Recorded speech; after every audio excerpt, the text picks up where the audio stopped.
Welcome to the first public information session for this phase of the Algal Floway project. This is going to be one of 4 public sessions that the city plans to host. We want to make sure that our residents have plenty of opportunity to learn about this exciting project, and we want to give y'all as much opportunity as we can to be able to ask questions along the way. This meeting will be recorded, and we'll be uploading this onto the Algal Floway project page for anyone who wasn't able to make it tonight, also for future reference. So while we're going through this presentation, please remain on mute through the presentation.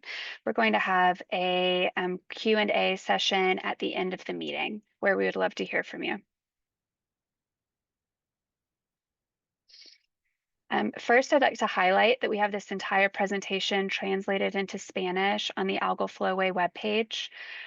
We'll add that direct link to the Spanish presentation in the chat. We'll also have time for questions and answers, like I just said, at the end of this live meeting, which will provide a Spanish translation through the chat for.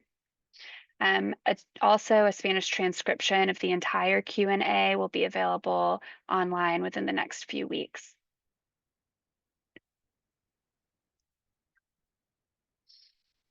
So to kick us off, I'm going to introduce our team. From the City of Durham, we have both myself, Anna Smith, and the project manager, John Baker. We also have Selena Aleman, who's joining us to help monitor the chat. We'll be presenting the information tonight, and we also wanted to have the entire project team available for our residents for any questions that may come up at the end of the presentation. This project team includes Sujit Eka and Alex Nice from Gradient, Inga Kennedy and Marla Hill from Planners for Environmental Quality, and Jose Rodriguez from Site Collaborative, who will be providing Spanish interpretation and translation where needed tonight.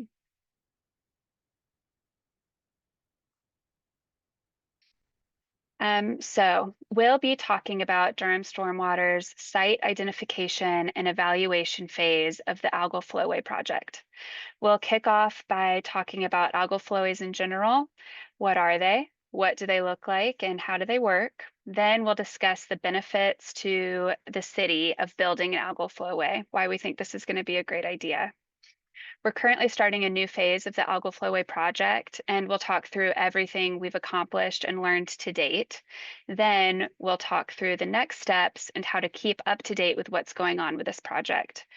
We'll finish tonight with a question and answer session. While we're presenting, please feel free to put your questions into the chat. Selena's going to be monitoring those questions and making sure we don't miss anything. We'll also discuss everything at the end of the presentation. And if you're more comfortable speaking up in person, you can come off mute at the end of the presentation for that. This is a public forum, and we'd really love to hear from you and know your thoughts on this.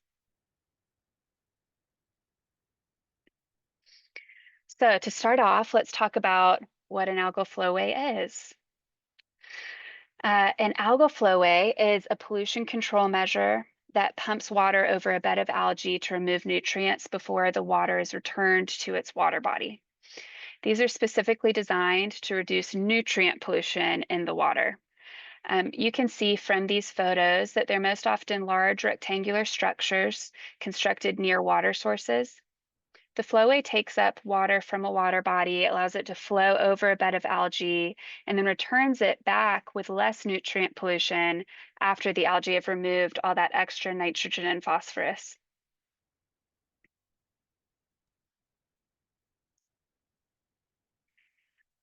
So why do we want to take nutrients out of the water? In some situations, nutrients sound like a good thing, like if we're talking about our own bodies, but when we're talking about water quality, too many nutrients basically create too much growth. So nutrient pollution happens when leaves and yard waste end up in our waterways through rain runoff. They decompose and turn into nitrogen and phosphorus, which is basically natural fertilizer. When this natural material ends up in our waterways, it fertilizes the fastest growing thing in the water, which is algae. In this graphic, you can see that the extra nutrients are feeding the algae, which then creates shade in the water body and blocks out the sun. When there's less sunlight, that lowers the amount of oxygen that plants can produce when they're in the water. And with less oxygen in the water, less animals can live in the water. If this cycle continues, it ends up creating fish kills. Um, and because this can become such a problem, there are federal and state rules requiring the prevention of nutrient pollution. As it relates to Durham, this is specifically in Jordan Lake, and like we'll be talking about tonight in Falls Lake as well.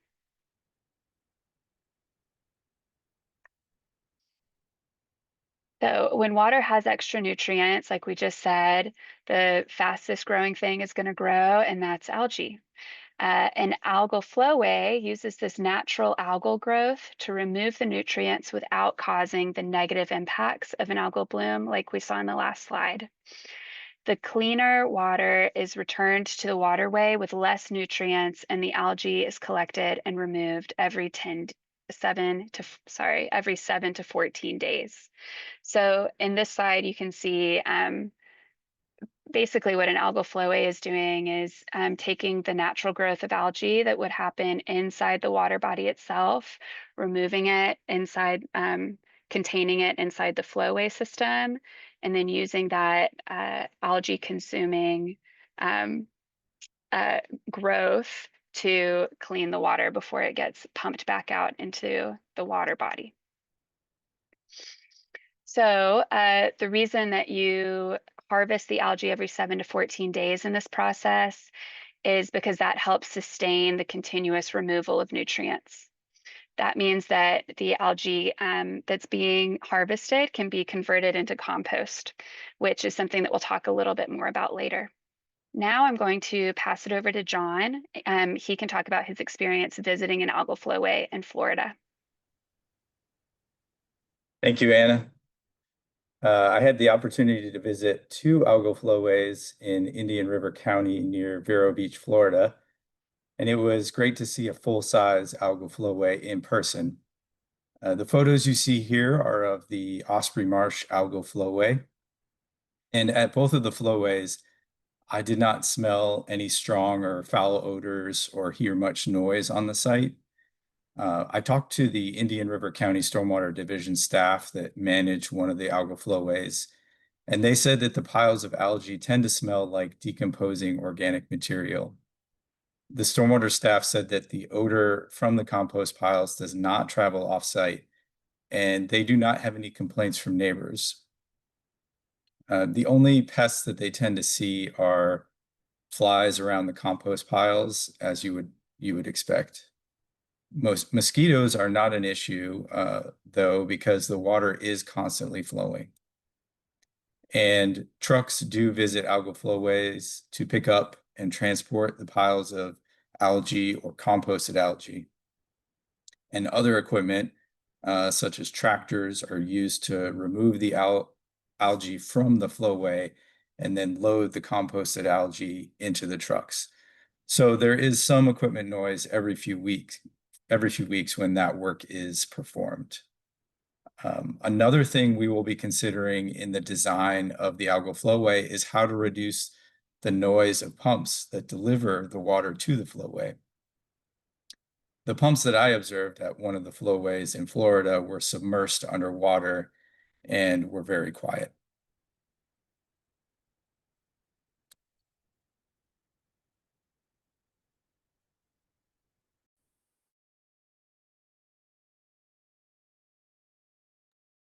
Thanks, John. So we've described what an algal flowway is. Now, why are we talking about building one in Durham? This photo is a shot of a Falls Lake sunset paddle.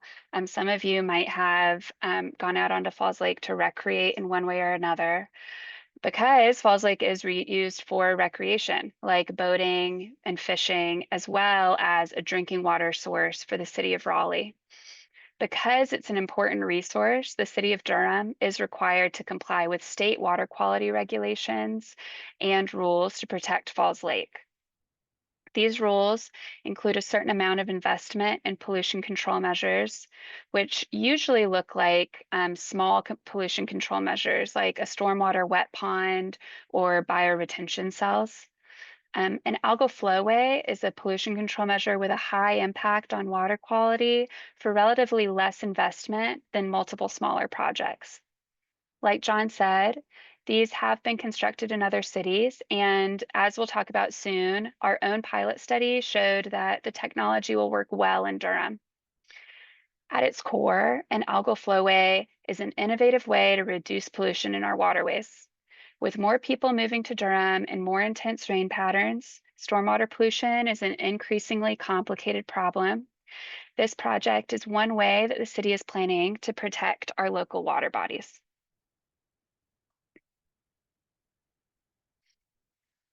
We're also excited about this project because it's cost effective and it's a cost effective way to positively impact our water quality while also remaining in compliance with state regulations. Through feasibility and pilot studies, we've determined that it will be more time and cost efficient to use an algal flowway to comply with Falls Lake rules, which you can see on this slide. If we only have to build one algal flowway versus building many SCMs to reduce the same amount of nutrients, then we save millions of dollars, right? We save those dollars in design and construction costs, as well as staff time and contracting to support all of those SCMs that we've built. Also, building one algal flowway versus multiple SCMs will also allow us to comply with the Falls Lake rules in a shorter period of time.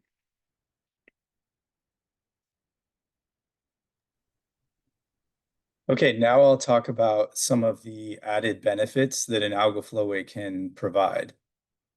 In addition to removing excess nutrients, an algal flowway has other benefits that can improve the quality of the water that is returned to the water body. The water leaving the algal flowway can actually have higher dissolved oxygen levels than the water that enters the flowway. And for example, dissolved oxygen increased by an average of 48% with Durham's small-scale pilot unit.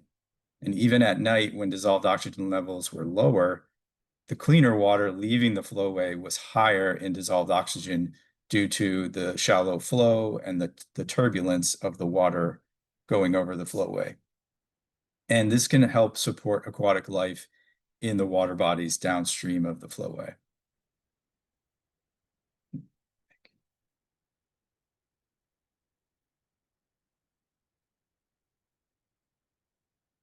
Okay, an algal flowway is also very good at removing sediment from the water.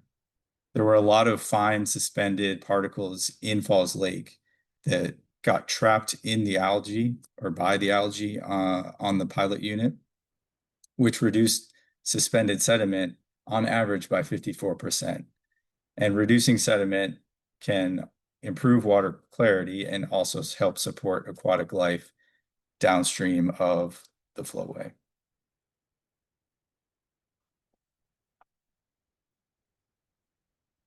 And as Anna mentioned, the algae are removed, dried, and mixed in piles next to the algal flowway, which can be converted into compost. And here you can see some photos of the algae being removed and set aside in piles. A future goal of this project is to make a plan for the composted material, such as connecting with local businesses, organizations, and residents that could benefit from using the composted algae.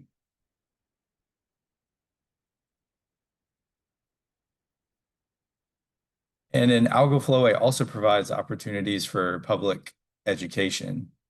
The general public and school children could be educated about the technology and the science behind it through tours at an actual algal flowway. We also think there could be science research projects for local high schools and universities, possibly.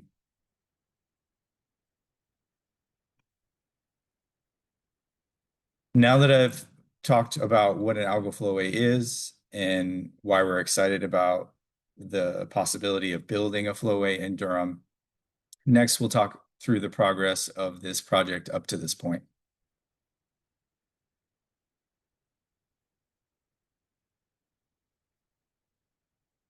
So in 2012, the city began a process for evaluating an algal flowway with the goal of building one to help the city comply with the Falls Lake rules. The city completed a feasibility study in 2013, and we learned that several areas in the Falls Lake watershed would be suitable for an algal flowway pilot study. And the small-scale pilot unit was located next to I-85, and water was pumped directly from Falls Lake. And water and algae samples were collected from the pilot flowway for 15 months and tested for nutrient reductions. The pilot flowway was effective at removing nitrogen and phosphorus from Falls Lake, so the city decided to move forward with searching for a site in 2018. We completed a round of searching for sites and an initial design of a flowway at a site near Falls Lake in 2021. And we learned a lot about the site selection process, site and design considerations, the permitting steps required by state and federal agencies, and that more communication with the public is needed. We then attempted to acquire land for this project in 2021 and 2022, but we were unsuccessful.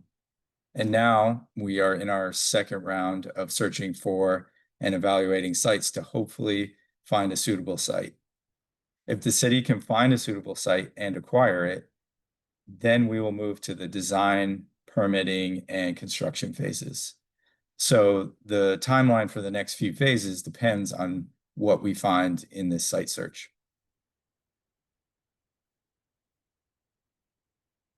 Okay, now I'll talk about the current phase of the project that started in April of this year. The main goal of the site identification and evaluation phase of the project is to find a site in Durham County and in the Falls Lake watershed that is suitable for an algal flowway. And on the map you see here, you can see that the northern part of Durham County is within the Falls Lake watershed, which is shown as the green area. And then streams and other water bodies in this part of the city and county all flow into Falls Lake. And the lake itself is located along the northeast boundary of Durham County. And this phase of the project involves a lot of site evaluation work to make sure that at the end of the project, we have a suitable site where we can build an algal flowway.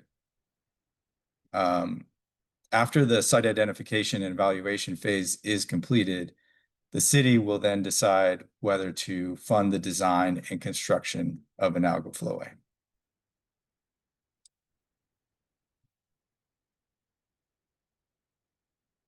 Okay, let's talk next about some of the main steps we are going to do with this phase of the project.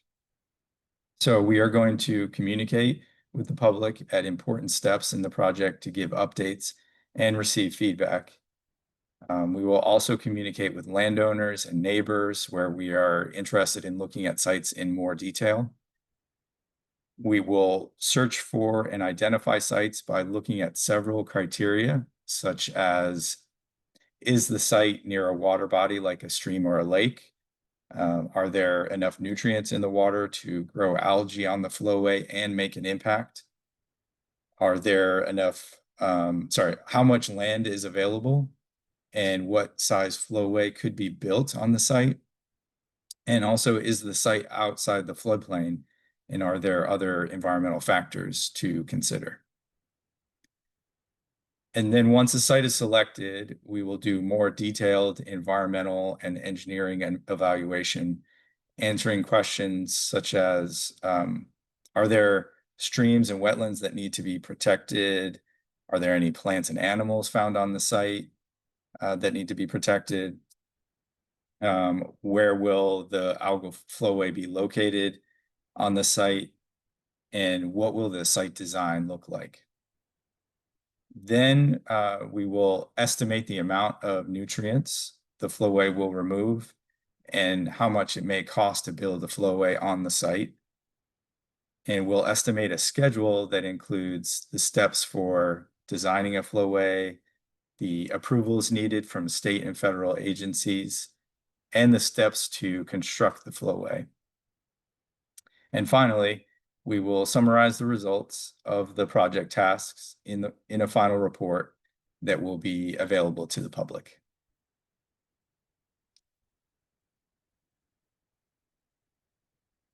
And this is the timeline with major tasks for the project.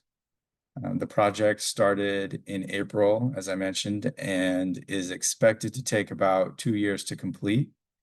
And the plan is to finish this phase in March 2027.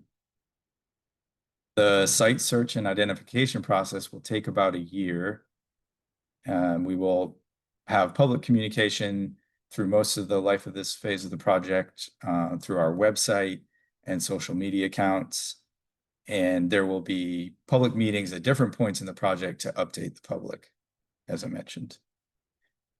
The site evaluation, site planning, and the cost and schedule estimates will be done in the second year of the project.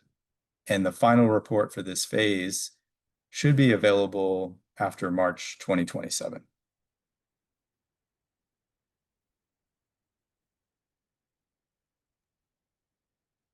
Okay, that's what we have to share with y'all. We've now reserved time to hear from you. So please either type your questions into the chat, or if you've got a question you'd like to ask out loud, please raise your hand. We also have a translator who is available for Spanish translation.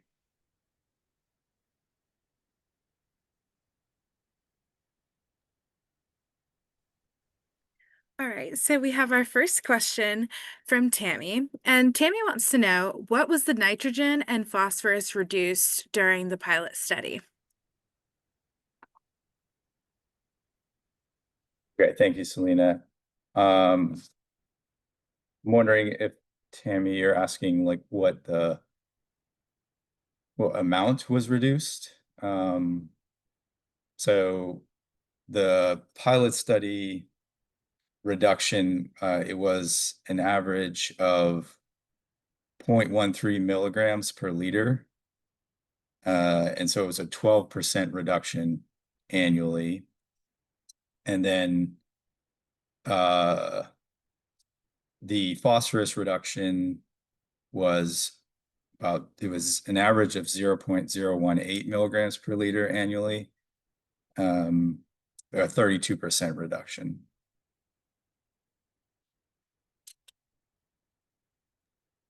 For our next question, Pam asked, you stated that the city will vote on this. Will the county also vote?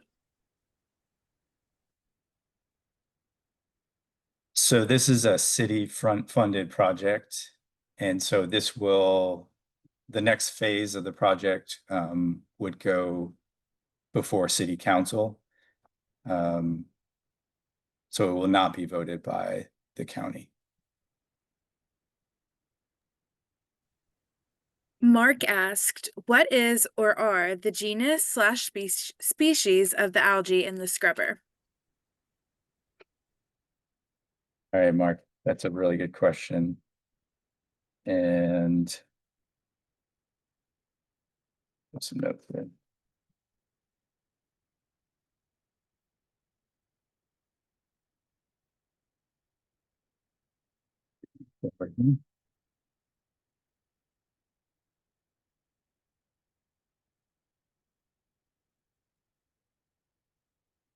Okay, so we can definitely expand on this question for you, Mark. I can consult our consultants on this, but there's some description in the 2017 pilot study report. So it says, as ecological succession proceeds, you have filamentous algae, typically green algae, in some cases filamentous diatoms. They begin to appear and become predominant. And there's a pretty diverse community, epiphytic type of diatoms, some blue-green bacteria, unicellular green algae, macroinvertebrates, those kinds of things. So I know that didn't completely answer your question, but we can provide more genus species for you. Okay. Tammy asked, where else in the United States are there algal flowways? So there are the algal flowways in Florida, Vero Beach, Indian River County, Florida. Those are full-scale ones. They have also tested smaller scale ones in other parts of the East Coast.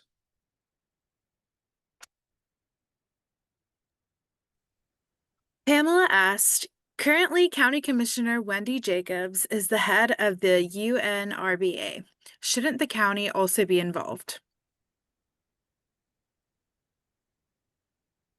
So we are going to be communicating with the county on this project about areas where we're looking.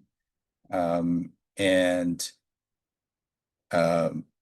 we have staff at the city that are also a part of the UNRBA. And so we are involved in that organization as well. And we will be communicating with the county on this. And if it is, county land, that we would have to work with them on that. Can I jump in there, John? Yeah. So Wendy Jacobs has heard about the algal flowway both through EAB presentations and also just in talking about potential ways to reduce nutrients in the lake through UNRBA conversations. Since the UNRBA is an association of municipalities and different governances around Falls Lake, it's collaborative. Everyone's working together to figure out how can we reach these goals that were set out for us by the state? What are the best ways to do that? Who has some innovative approaches to this? So the county is definitely aware of this project, and anywhere that this overlaps with county jurisdiction, they will absolutely be officially invited into the process as well. Thanks, Anna. Circling back to Mark's question about the different types of genus and species of the algae in the scrubber, he asked, so native, natural grown, or seeding of known? Right. So yes, the algae that grow on the flowway are native, naturally occurring. So they're seeded from the water body where the water is pulled from. Yeah, so it's all natural growth. Pam asked, in 2017, when the study was conducted, what time of year and for how long? So the pilot study started in 2015, and it was done for actually a little over a year, 15 months. So it covered every season of the year.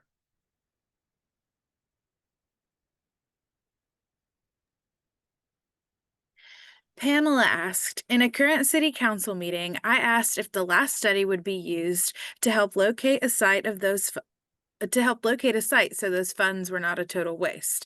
Is this not true? So yes, we will be looking at sites in Durham County from the previous site search study that concluded in 2021. And we will be using a lot of information that we learned from that first site search, the site criteria.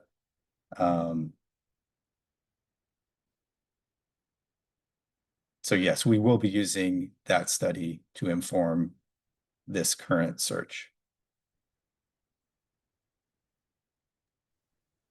I'd also like to add that a big difference between the previous study and the one that we're starting now in this phase is that in our previous study, because of the UNRBA's collaborative approach, we had assumed that collaboration with other municipalities was an open option. And so part of our site criteria included, let's look outside of Durham County or even the Durham city limits and see if there's something that if there's a agreement we can come to with a neighbor. But because that was kind of our block in our last process, that's why we decided to come back. We're going to use a lot of that information that we already gathered, but we're just going to limit the site search inside Durham County. So that's one of the biggest differences, but that information we learned is definitely going to be used for this current site search as well. Mark asked, how will the flow be stabilized? Are there holding tanks to regulate? And how are concerns of major storm events mitigated? So at the flowways in Florida, they do have holding ponds or sort of settling ponds that the water will flows into before being pumped to the waterway. There are not holding tanks, to my knowledge. I guess if Alex or Sujit, if you have anything to add to that design, feel free to jump on. I guess if you all have any input about his second part, how are concerns of major storm events mitigated? This is Alex. I would say that in terms of the holding tanks, I think it's also important to point out that we are in kind of the initial stages of the project, and that can be sort of a detailed design question as we get along. It can depend on, how much of the source water is available, where there'll need to be storage as part of that as well. So I think that's sort of to be determined whether or not there will be storage facilities in front of the flowway. In terms of mitigating large storm events, and I assume your question is related to how, there will be a stormwater plan for the site, without, where, if there's stormwater that needs to be diverted away from the flowway, or there needs to be, stormwater control measures as part of the site design, that'll be incorporated. Another site-specific characteristic that we're looking at for sites is for it to be out of the floodplain.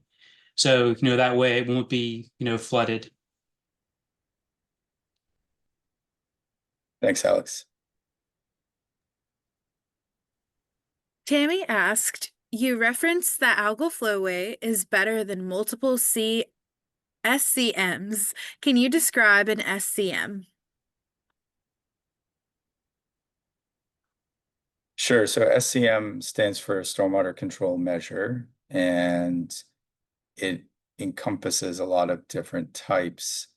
But some of the more common ones that you may have seen are stormwater ponds that are built in commercial and residential areas to both slow down the water and treat the water before it gets released to a stream. There are also things called that use infiltration, like a bioretention area where water flows, it gets trapped in an area and flows through soil that also has plants as well. And those are two types of SCMs that are also built in Durham.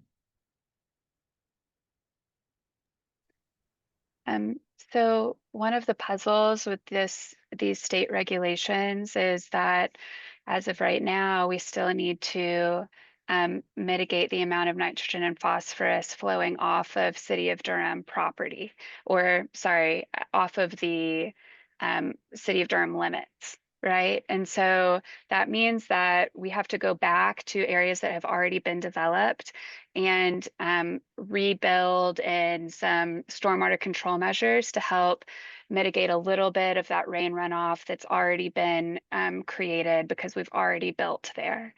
That's what we're talking about when we're comparing an algal flowway to multiple SCMs. If we're looking at helping mitigate the stormwater runoff from the north part of the city into Falls Lake, instead of spending money on each small project for maybe this skyscraper or not, that one skyscraper we have downtown, or this number of different developments within the city limits, we can, instead of doing that piecemeal, an algal flowway is a way to get a big chunk of our nutrient credits that the state requires with just one single project.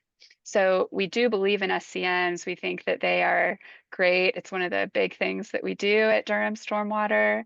And they are required in all new developments. But right with this comparison, we're really talking about what's already been built and how to help mitigate that flow and that runoff.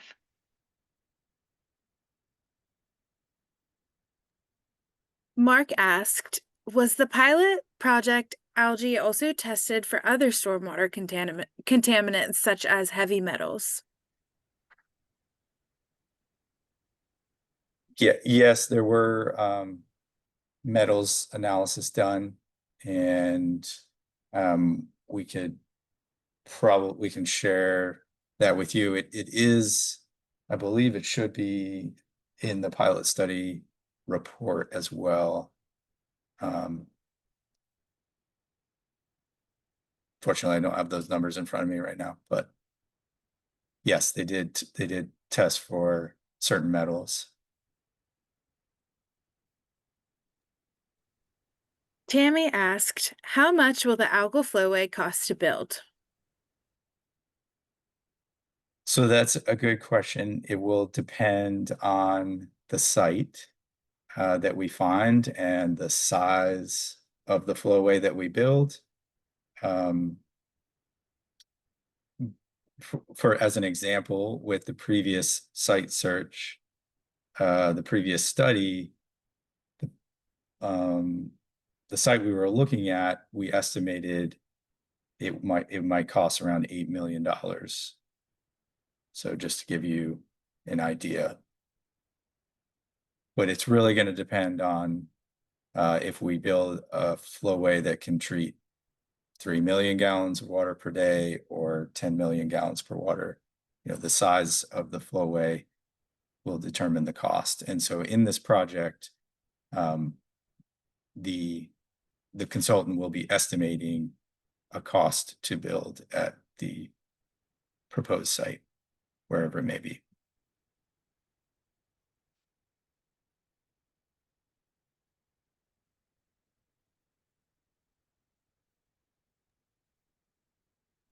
That's all the questions that we have for now.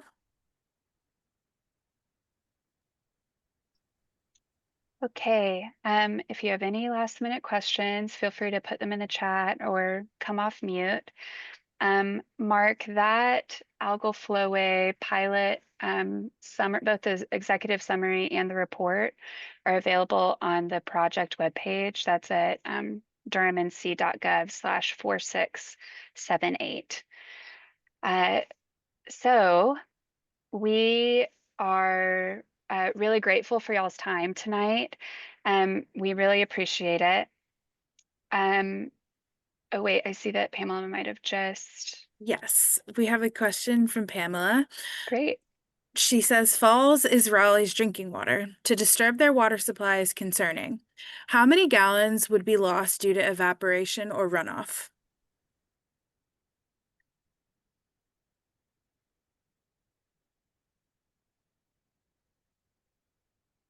It's a good question. I may have to defer to Alex or Sujit.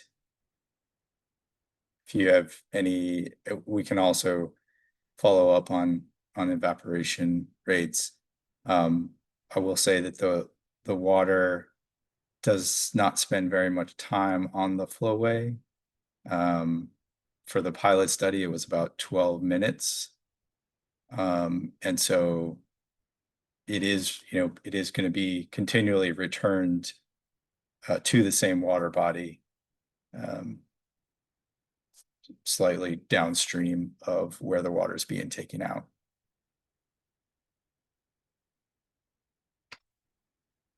Yeah, I think that's a good Sujit, response. And yeah, I mean, in terms of runoff, I don't think we would expect any water to, be lost to runoff here. Because either would be capturing it in a stormwater pond or it'll be running through the flume, generally speaking. So whatever's getting lost on the site today would not really impact that. Okay. Thank you, Pamela. Tammy asked, are there any other emerging technologies that would give us a better than 12% reduction of nitrogen and 32% phosphorus?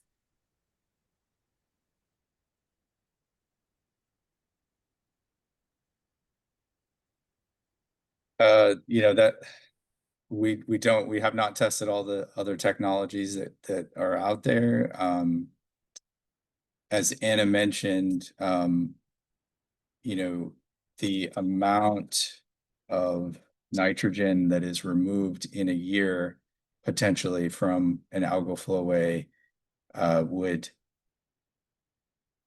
be a big piece of the pie to meet the Falls Lake rules. So at this point, I don't know of any other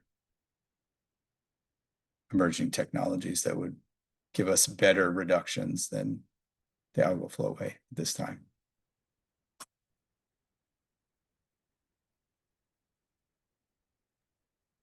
That's the last question we have for now. Okay. So again, we do appreciate y'all's time. To continue staying up to date with this project, you can follow our Durham Stormwater social media accounts on Instagram and Facebook. That's at Durham Storm H2O.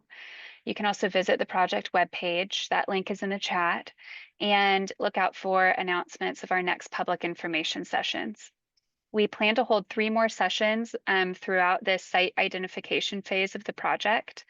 And it's our priority that our residents have access to this information throughout the project. This recorded presentation will also be available within the next week on the project page. And just like always, we are city employees. We are available to you. You can contact John. He's the project manager for this project. And if you want to talk any more about the kind of algae that we're going to be growing, hopefully, or some of the ways that the UNRBA and local governments all intermix to make this project really make sense to us from our point of view. So with that, we want to thank you for your time again, and we hope to see you at the next one.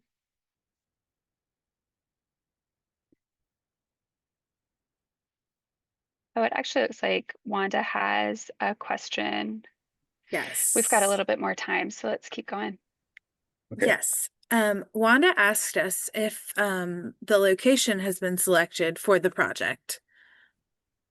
No, it has not been selected. That is what we are aiming to do with this phase of the project. We are searching for a site over the next year. So no, we have not selected a location.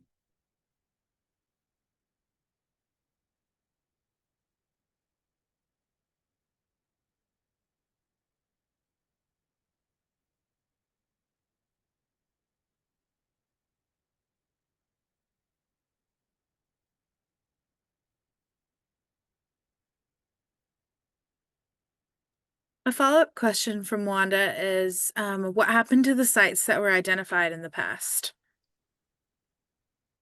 So yeah, again, we are going to be looking at the sites in Durham County that were part of the last site search project, and we'll take another look at them. We're going to be looking at new water quality data for the streams that those sites are near, to see if they are suitable. So they will be part of the new site search.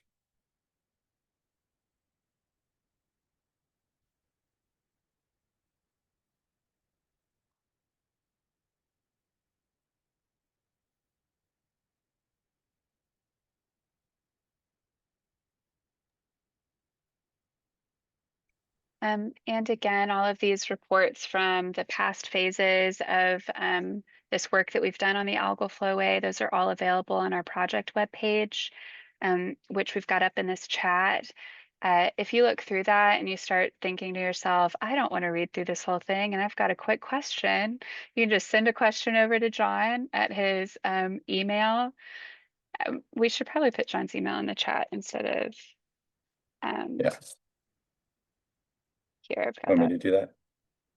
Oh wait, it isn't John Baker, it's Jonathan Baker. It's Jonathan. John. Yeah. You do it. Yeah, I'll do it. Yeah, so even if we don't get to all of your questions tonight, or if you go to sleep and you start thinking, wait, I really wish I had learned this one extra thing, we're available to you, even outside of this meeting.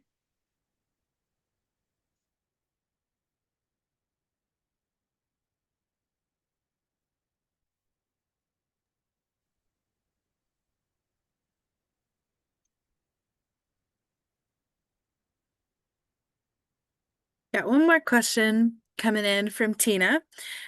She says, how far from the homes will the site location have to be because it will stink?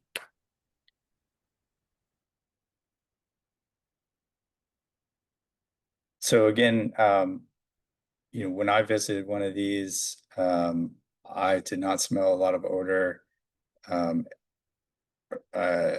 The staff at where these have been built in Florida report that the algae that's on site, it does smell a little, but it doesn't travel off site.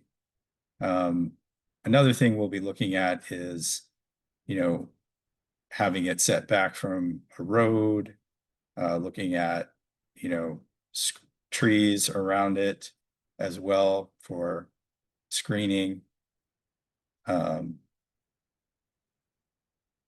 those are the kinds of things we'll be considering.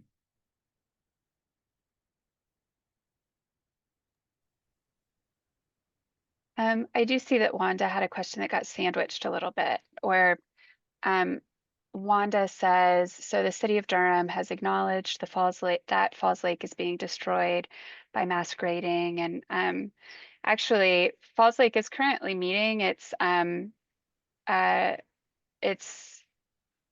uses. So all of its normal uses, the reason that Falls Lake was built, right, was originally for as a drinking water reservoir. It's providing great drinking water to the city of Raleigh. The water quality down at the intake where the city of Raleigh pulls in water is meeting all of the standards that it needs to meet for that to be a healthy drinking water reservoir for that community. It's also a healthy place to be swimming and boating. So let's see, pollution definitely impacts our water quality.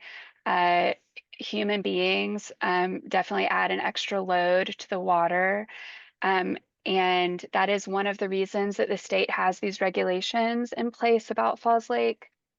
We're not necessarily ramping up our protection of Falls Lake in response to anything. We're actually working just as hard as we ever have been to meet those same rules that were set out years ago. So that's what the algal flowway is a response to. It's those rules that that the state has set for every community that drains stormwater into Falls Lake.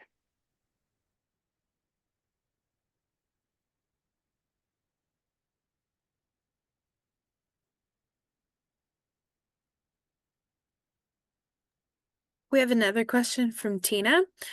Tina asked, is the city of Raleigh aware of this project on Falls Lake taking 10 million gallons a day? So yes, the city of Raleigh is aware of it. They've been aware of it. They were aware of the pilot study that we did. We communicated with them on that, and also again through the, as Anna mentioned, through the Upper Neuse River Basin Association, her communication with the city of Raleigh through that organization. And I just want to reiterate that water will be pumped from a stream in Durham, and it will be returned. So it will be returned cleaner back to that water body. Yeah, the Algal Floway is kind of just like adding one extra stop for water coming from Durham on its way to Falls Lake. So all the water that we're talking about pumping over that bed of algae is also water that we're pumping back into the watershed, and which will keep on going straight over to Falls Lake and down to Raleigh.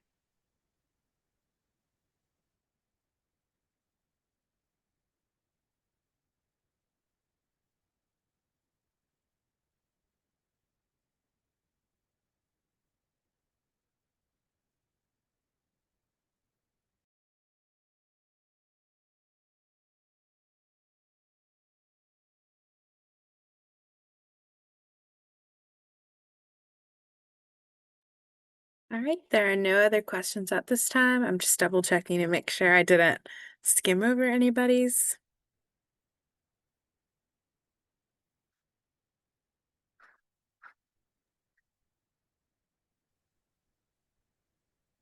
Oh, this is a good one. Tammy just asked, when will the next public engagement meeting be?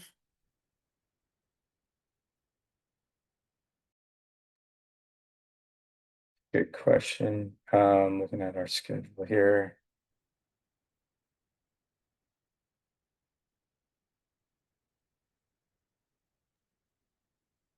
So we do have an So estimate. Oh, sorry, go John. ahead. We've Go got an ahead, Anna. estimate for when the next public engagement meeting will be, but we want to make sure that we have enough new information that we're not going to be recycling the information that we're putting out in this presentation. I think that, you can correct me if I'm wrong, John, I think that it might be set for February potentially, but we have been talking about it making sense to maybe push that up a little bit, especially depending on how much engagement we get back from the public right now. So it will definitely be sometime between now and February. If you follow along on our social media and our project webpage, you'll get the most immediate updates about our public engagement efforts. We're also collaborating with the city's main homepage. So if that's what you have bookmarked on your web browser, you can just pop in there and check that calendar to make sure that you're not missing it.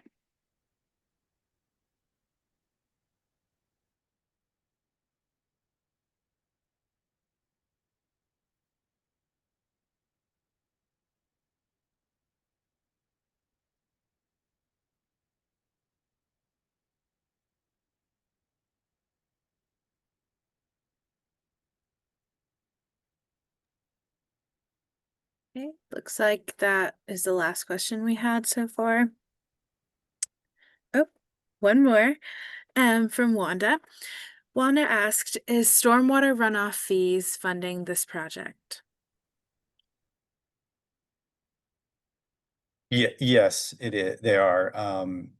The money or the funds are currently approved through the capital improvement program, which does come from our which is funded by our stormwater utility fund. Yeah, so the stormwater utility fee goes towards a lot of different services that residents receive from the city. It includes things like development review. We've got engineers that will review development plans and approve them, or make sure that they're following our stormwater requirements. That fee also goes towards our infrastructure work. So, making sure that our stormwater drainage pipes are working as best they can. They work on improving old infrastructure, as well as going out and consulting with residents who are having flooding issues. It also goes towards watershed restoration projects. So that includes a lot of SCMs, like we were talking about earlier in the presentation.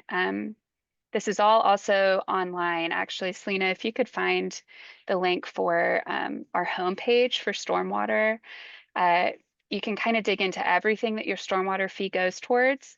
This is one piece of that. Part of the reason that the city collects a stormwater fee is to also work to mitigate the amount of stormwater that we are discharging into the water bodies downstream of us, because that is a state and federal requirement. So it's definitely getting paid by your stormwater fee, along with a lot of other stuff that you can find out about online.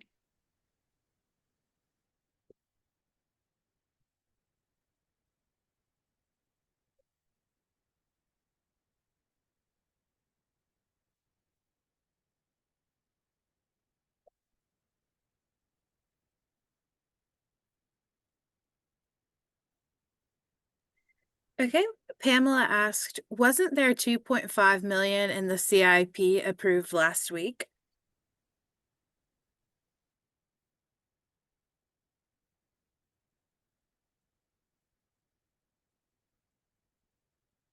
I'll have to get back to Pamela on that one. There's definitely a lot in the budget approved.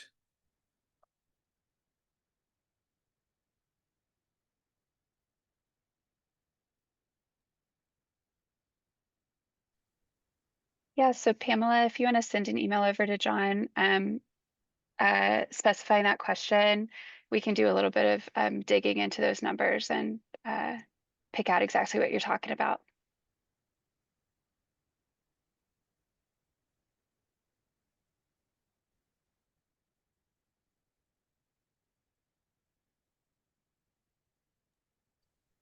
Okay, we've got 3 more minutes. Any more questions for us?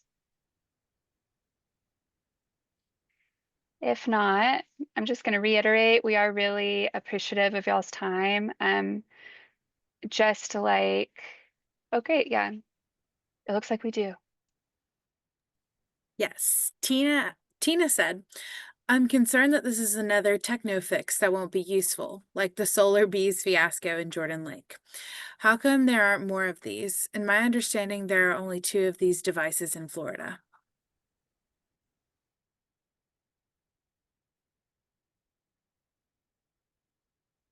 Well, we see this as an innovative way to try to comply with the Falls Lake rules. It's going to be very expensive for the city to try to meet those rules. And we have tested this in Durham and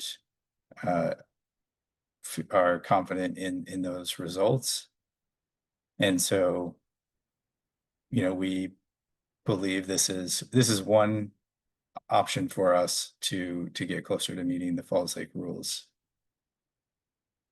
It's not the only option. We have lots, as Anna mentioned, there's other projects that will help us get there.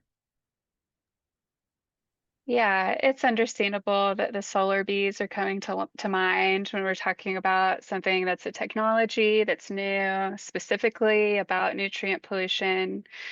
But there's not a whole lot in common between this project and the solar bees project. That was kind of a pet project of one researcher.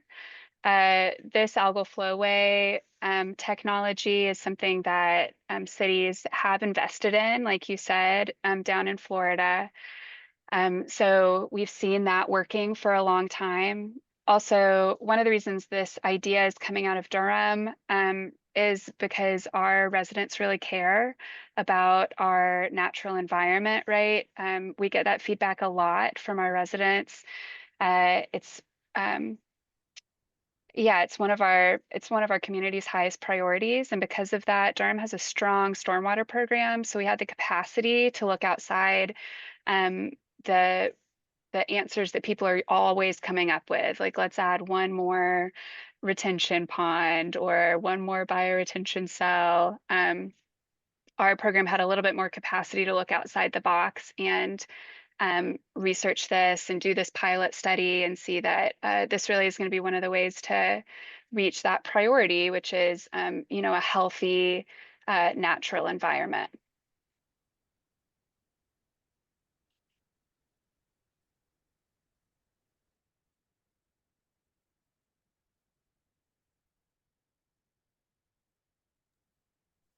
Do we have time for a follow-up, Anna and John? I would say so. We can give it, maybe let's do it 10 more minutes over. So yeah, I'd love to hear what Tina has to say. Okay, Tina said that, end quote, I interviewed Mike Woods, who researched this topic thoroughly when they wanted to put it in Granville County, and they didn't want it. He said it was like cleaning a swimming pool with a thimble. If it was so good there would be more of these. I'm happy to send you the interview.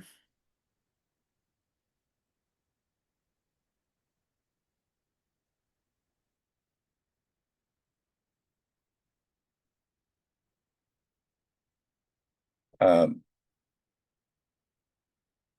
I mean, definitely, Tina, you can send that to me. I don't have it's I appreciate your comment. I don't know, Anna, do you have anything that you'd like to add? Um, yeah, I would just say that different communities that are part of the UNRBA that are held to these same rules have different perspectives on just have different perspectives, right? We have a lot in common with our neighbors, and we also are looking at things from different sides of the lake. So um, yeah, there's a lot of reason that Granville County decided that collaboration with us on this project was not the route that they wanted to take to meet the same rules that we're trying to meet. Um, I will say that we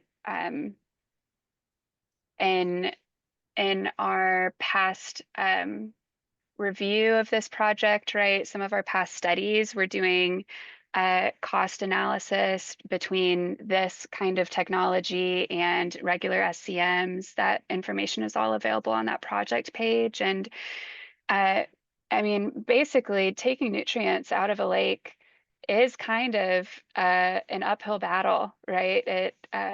We've got a lot of trees around here. Even if people weren't fertilizing at the wrong time and it was getting swept away with the rain, just the amount of leaves that fall on my own street and flow into the storm drain are going to impact the lake downstream of us, and that is our responsibility. That's what the state has said. Um, and even outside of what the state said, right, as I was saying, our community does care about how we're impacting the environment. So um, it's definitely a frustrating problem. Pollution, just as an issue itself, regardless of which kind you're talking about, can feel a little bit like, uh, what was that? Cleaning a swimming pool with a thimble, but um, every bit counts also when we're talking about these things that are making small impacts that are all adding up together. That's one of the, when we're talking about a 12% decrease in nitrogen, that's a big deal to us who look at nutrient pollution all the time and are trying to figure out how many, what extra percentage of a percent can we get. And so um, it's definitely all about context, but it makes sense that someone has a different perspective for sure.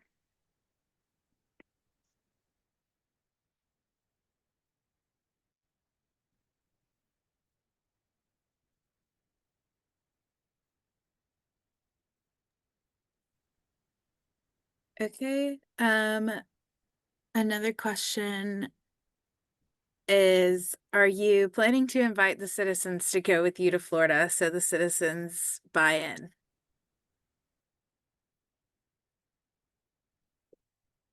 So that's not currently up in the plan. It's an interesting idea. And I can pass that along to my managers and my department to see what they think about that.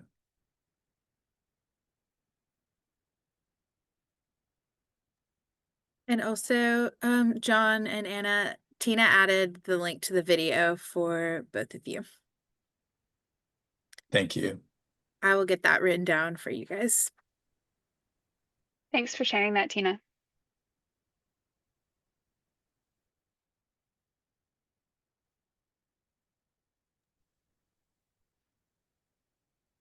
We did set out 5 extra minutes over 8 o'clock. So if y'all have any extra thoughts, go ahead and put those into the chat, or you're welcome to come off mute.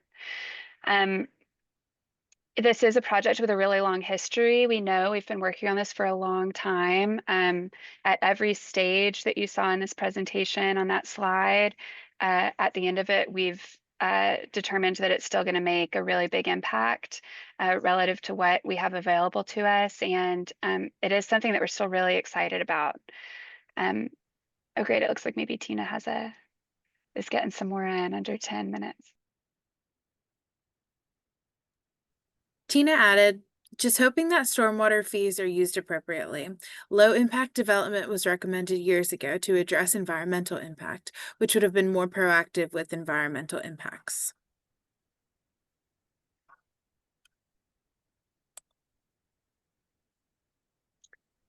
New development is definitely a challenge for sure, with such a great place to live and so many people wanting to move here. That's definitely its own challenge. I will reiterate that when we're talking about an algal flowway, this is the kind of thing that we would be using to help mitigate stormwater that's already being created by the city of Durham. Development regulations are something that are outside the scope of the stormwater division, and what we're tasked with is making sure that we're mitigating as much pollution, as much stormwater pollution as we can. So that's what we're focused on here right now.